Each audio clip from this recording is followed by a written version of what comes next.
The Cat Report documents real stories about real predators, as witnessed and captured by a band of obsessive wildlife filmmakers that live and work in the bush 365 days a year.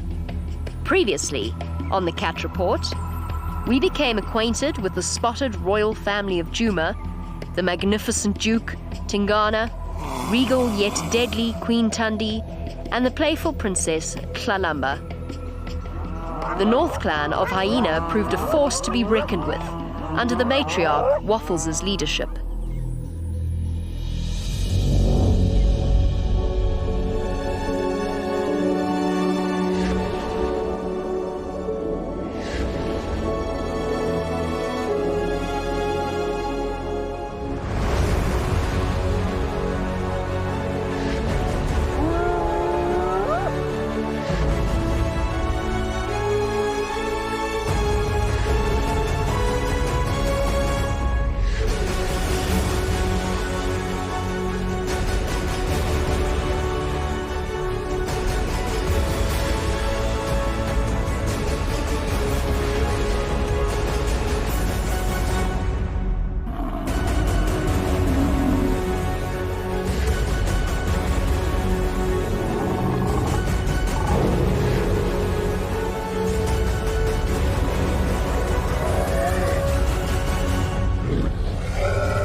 It's the most gorgeous morning here in the Western Kruger, and we're sitting with a very special male leopard called Hosana.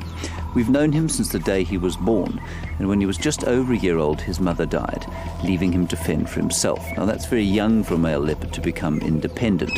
Soon after that, he disappeared, and we were worried, and frankly, we missed him.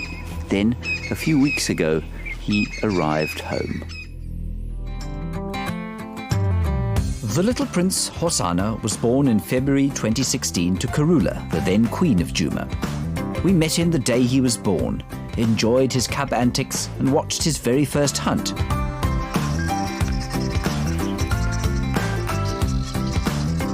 From the outset, he was an energetic and social fellow who revelled in the company of his regal mother and gentle sister. Tragically, both his mother and sister disappeared when he was just over a year old. Despite the shock of early independence, Hosana has thrived to become the magnificent cat he is today. So that's the story of the little chief Hosana. He's not so little anymore, but he hasn't lost any of his youthful exuberance. Neither, for that matter, has Brent Leo Smith, who's about to explode with excitement as the hooves of the Great Migration thunder towards the Masai Mara. Well, the migration is well on its way, and this ecosystem and the lives of all the animals here is about to change completely, including the lives of our predatory characters. The Mara River is the artery that brings life to this African ecosystem. Thousands of animals depend on its waters, from lazy herbivores to ferocious predators. Thirsty animals must visit its treacherous banks. Travelers must brave the dangers lurking beneath the muddy surface. Hundreds of waterbirds rely on its provision. For much of the year, the residents of the Mara enjoy the bounty of the river. Many waiting patiently for the few months when more than 1 million animals come to feast on the grass of the Mara. But the grass is green on both sides, temptation that causes even the deepest fears to be abandoned. This is feasting time for the greatest of the world's reptiles. Not only the crocodiles take a toll on the herds. Panic currents and cascading rapids account for an astonishing number of deaths each year.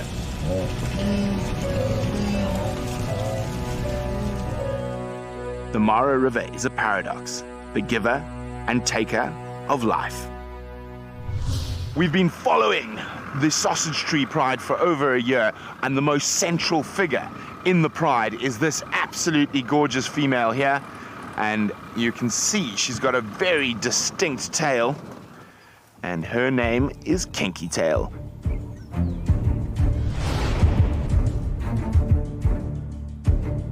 Kinky Tail is the center of the Sausage Tree Pride. Her broken tail makes her a very distinguishable lioness in the Mara Triangle. As the oldest lioness, she brings a wealth of experience.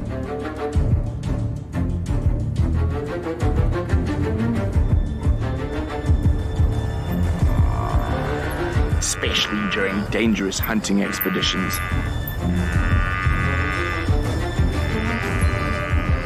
She knows how to deliver the killing bite.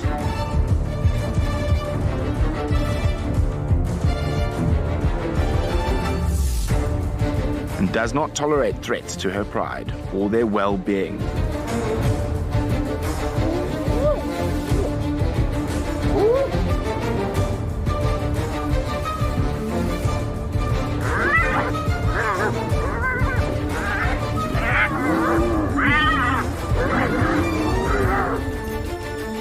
But she is gentle and caring with her family. Kinky Tail epitomizes what it means to be a successful Mara lioness.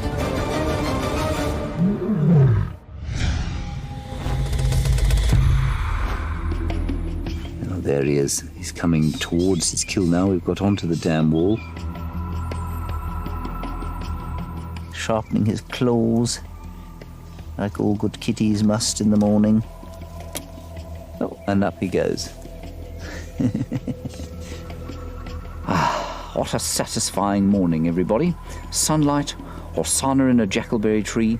There's only one individual in this area for whom today is not a wonderful morning, and that is the recently departed duiker. And there's not much left of him.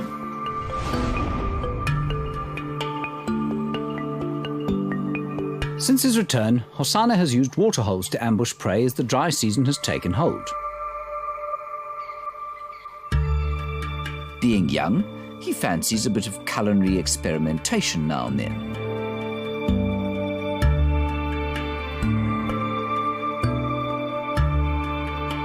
Some potential meals are both stinky and uncooperative.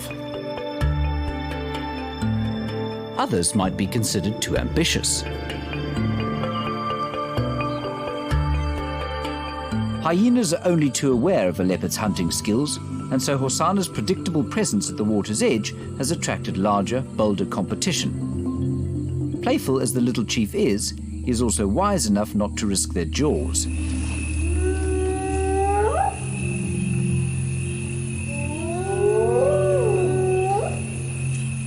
Eventually, however, nights of trial, error, and persistence paid off. He's really made the most of this duiker meal, and there isn't much left. He'll devour everything that he can, bones included. The only bits his digestive system can't cope with are the teeth and keratinous hair and hoofs. Not even the strongest carnivore digestive juices can make use of keratin, but hyenas, like those of the North Clan, will make use of just about every other bit of rotting animal that dots the Mara plains. During the times when North Clan is not dashing about trying to get themselves some food or perhaps fighting with each other, we actually spend vast amounts of time at their den site, because spotted hyenas den in communal den sites. And because I've spent so much time with these cubs, I now know each and every single individual. And although I know I shouldn't, I do have certain favorites. This is my hands-down favorite. Her name is Paisley. She's very easily identifiable from the notch out of her left ear. And despite being low-ranked in the hyena hierarchy, she is an absolute character.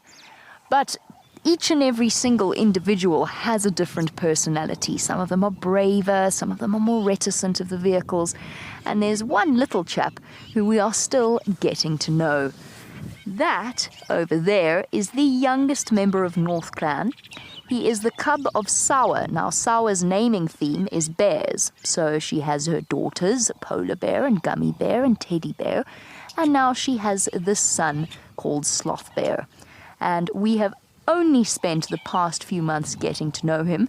And my, how times have changed since he was just a tiny little black thing. During the long rains earlier in the year, we would slip and slide our way to the den every day, and our patience was rewarded by our first sighting of the youngest member of North Clan.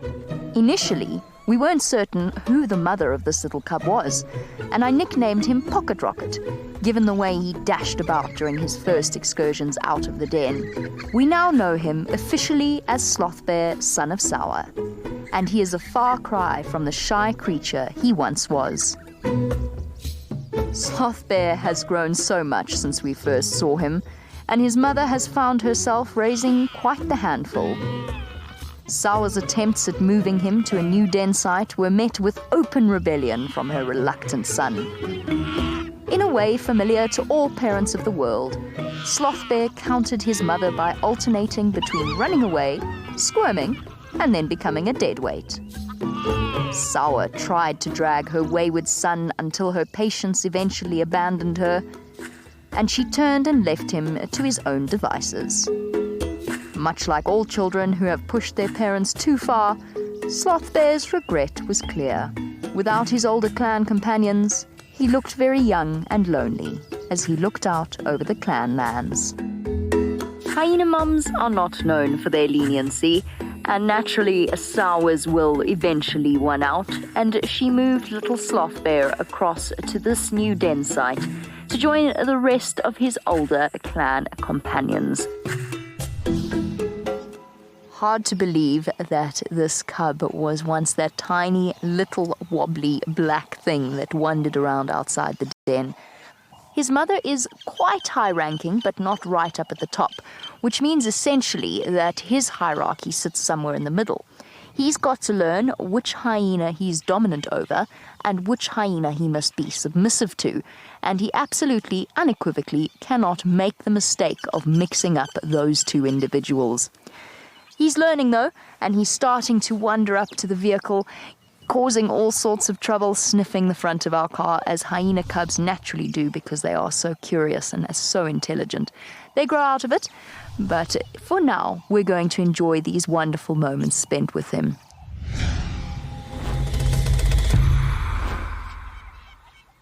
Well, this fine leopard is still in his tree. He's moved into a place that makes him completely invisible from the ground.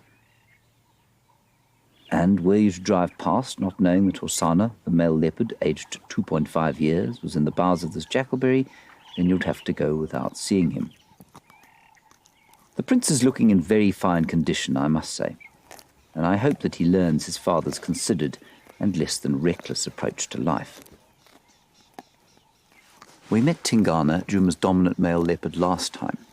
Now, a few months ago, he was in a really bad way. Perhaps it was some sort of illness, or maybe even a snake bite.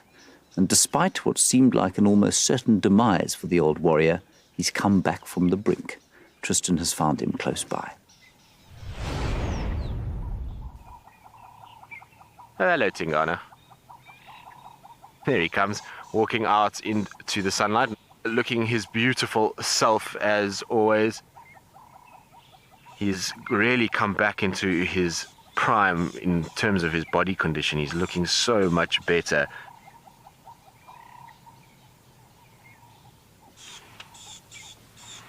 How cool is that? You can hear the birds are going crazy, and that's how we kind of found him. There's another leopard here.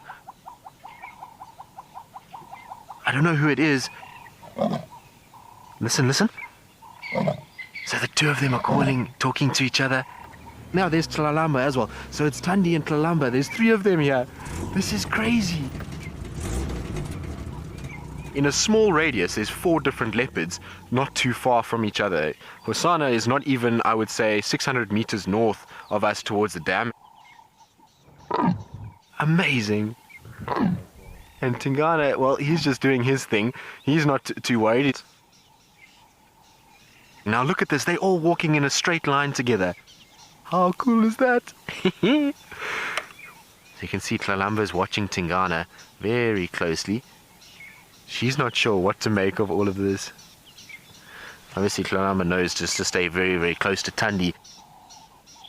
Tandi's just making sure that this cub is in a safe area, and also sticking close to Tingana means that she doesn't have to worry. Tingana will be around and vocalizing and scent marking, and that's going to keep other males at bay. So she's being very clever, actually. It means that the safety of her and Tlalamba is infinitely increased if she's close to them. Absolutely beautiful. Look at her chuffing.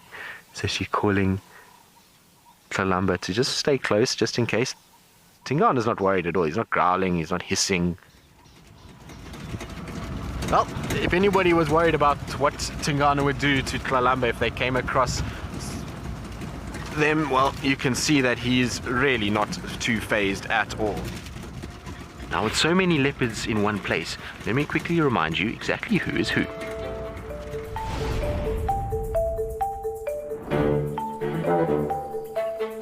The end of an era approaches at Djuma. Queen Karula reigned in this area for 14 years. But last year, she passed on, leaving Thandi, her only remaining daughter, to assume the throne. Thandi is a great mother, having spent years fiercely protecting her cubs and future heirs to the kingdom.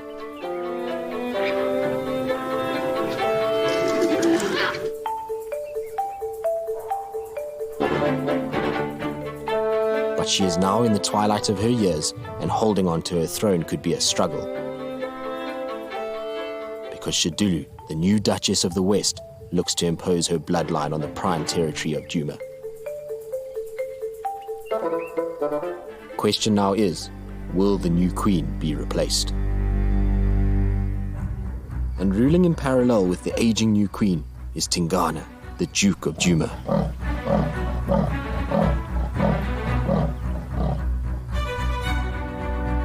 But he too is old and has only just recovered from an illness that kept him from patrolling his territory for months.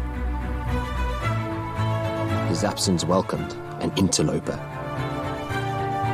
Hukamuri, a much younger leopard, closes in on his territory.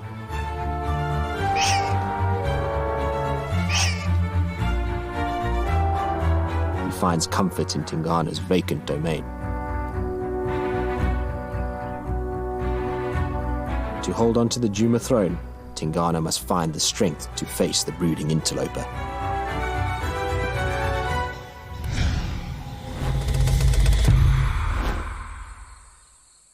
We're right in the center of the Mara Triangle at the moment, and that beautiful big male lion we've been looking at, his name is Kipuli. Now, of course, he's not by himself. Over the last little while, he's been courting the attention of two younger males under that gardenia tree there. While the migration's not here, these lions focus on buffalo, and it is an absolutely incredible sight to witness. The sausage tree pride hunting one of Africa's most formidable herbivores.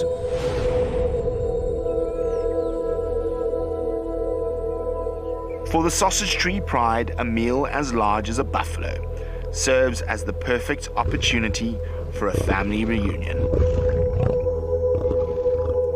There's more than enough to go around, and full bellies make for lazy cats.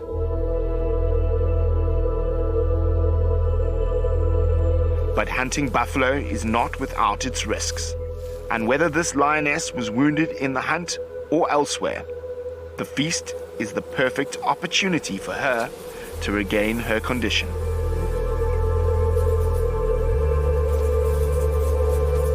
This meal will go a long way to keeping the sausages fed, fit, and flourishing. Bringing down a massive buffalo bull is no easy feat. A male lion like this guy right in front of us here, he's going to plonk down right in front of us, weighs about 400 or so pounds, and that buffalo can be well over 1,000 pounds.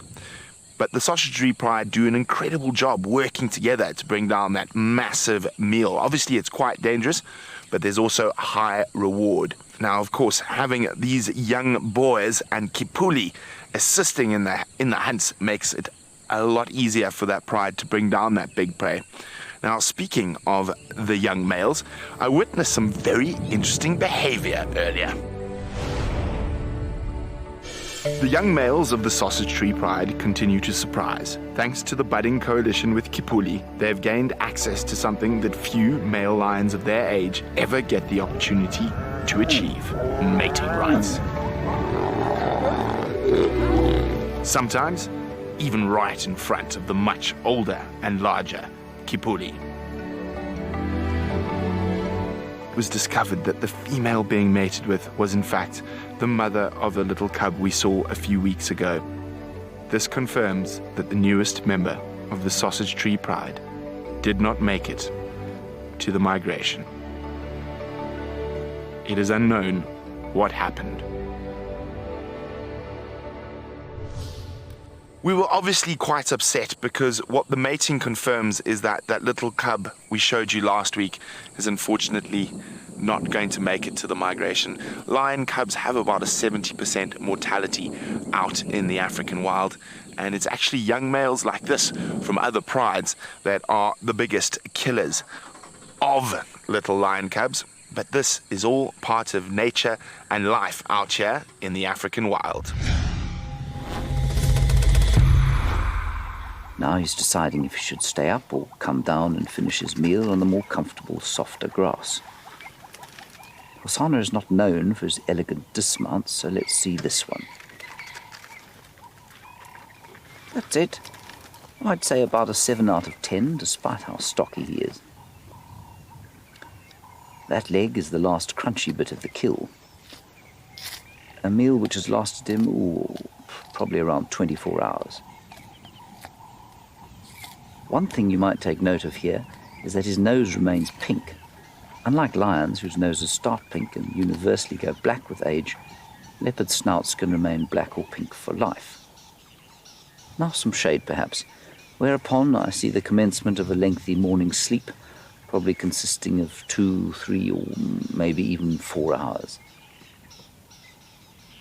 Now it's important to remember that Hosana is a wild leopard. That animal over there is one of Africa's most powerful predators. I sometimes find myself forgetting this because I've known him since he was this tiny and he's been so confiding to us on foot. We talk about him sometimes almost as if he's a pet, but that he most certainly is not, and we'd do well to remember this as he goes into adulthood.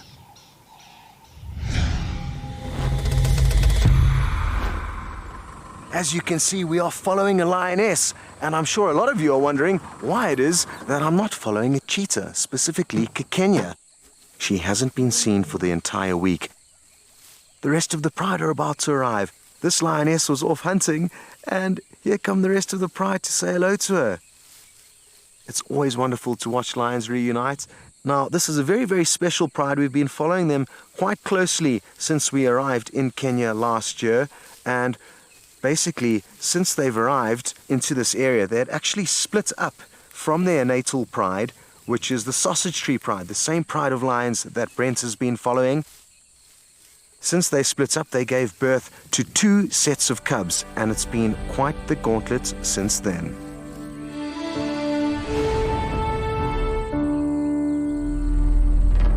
We met the Owino pride during the 2017 migration. The 2 lionesses split from the sausage tree pride in the early parts of 2017 and gave birth to 4 little cubs. The 2 older cubs are sisters born in February 2017. The youngest ones, a girl and a boy, arrived in April.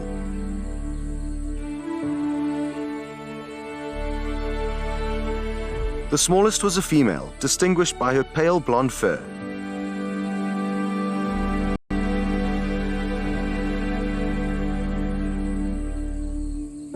Her cheeky personality quickly made her a firm favorite.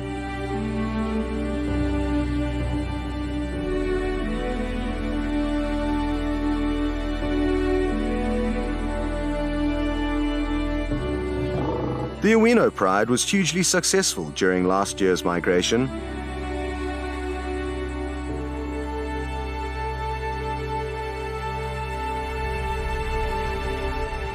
Their naughty cubs were happy and fat. But utopia seldom lasts in the wilderness.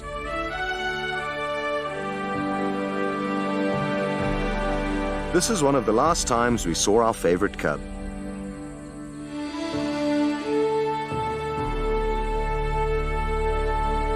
Towards the end of October, the mischievous little girl disappeared.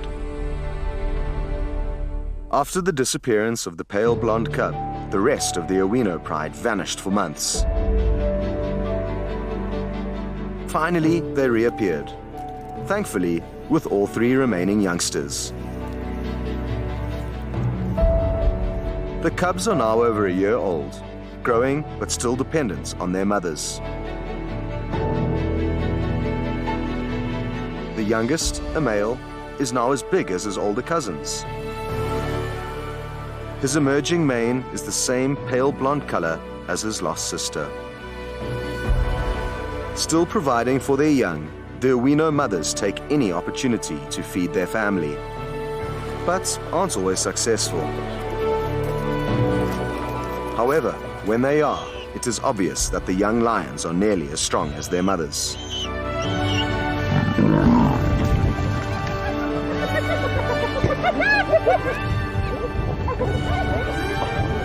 While they are gaining strength and size, the cubs continue to learn their place in the hierarchy of the Mara wilderness. Well, everyone, it certainly was a very sad day when we realized that young pale cub was missing. But thankfully, the pride is doing really well. There you can see one of the youngsters trying to play with mom, and it's got another 2 siblings following behind it. They always kind of trail behind the 2 mothers, who tend to always lead by example. And here they are. There's the young boy at the back.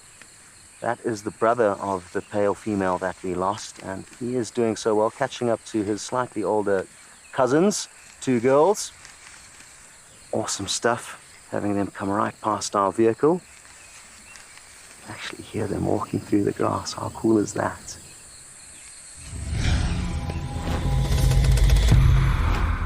It's been a jam-packed catch report this week.